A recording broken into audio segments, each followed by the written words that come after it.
us to further break this down is Mehmet Öğütçü. He's a former Turkish diplomat and chairman of the Global Resources Partnership. So how significant is Turkey's opposition to the Lebanon-Cyprus maritime deal in terms of regional energy politics? Well, actually, what has been done, an agreement, maritime agreement between Syria and South Cyprus, has shaken the very delicate regional balance. First of all, there was no consultation, as far as I know, if Lebanon was going to sign an agreement with South Cyprus, the mainland country Turkey having access to East Med, and plus, Cyprus is a divided island.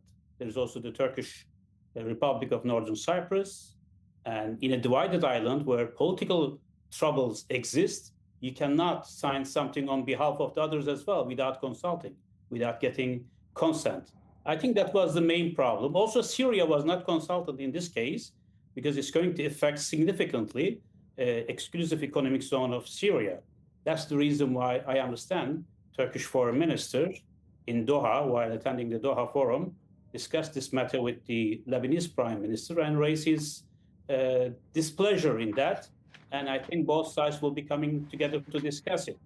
Of course, it's not only limited to Lebanon, South Cyprus agreement. Then the Libyan issue also came into picture. You may remember that an agreement signed between Turkey and Libya, the government in Tripoli, about the demarcation line. And this agreement was valid.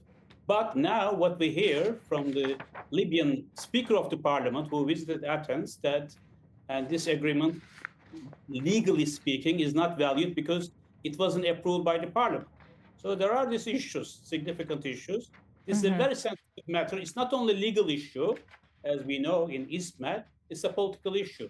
Also, Lebanon just joined also East Mediterranean Gas Forum, Gas Exporting Countries Forum, right, where Turkey is excluded. So the key here is Turkey is the main East Med nation to reckon with, politically, militarily, economically, and it's been excluded from all these arrangements.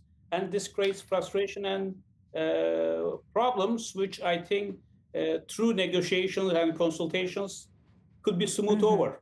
Mehmet, how does Syria factor into Turkey's objections? And what does this tell us about Ankara's broader strategy in the Eastern Mediterranean?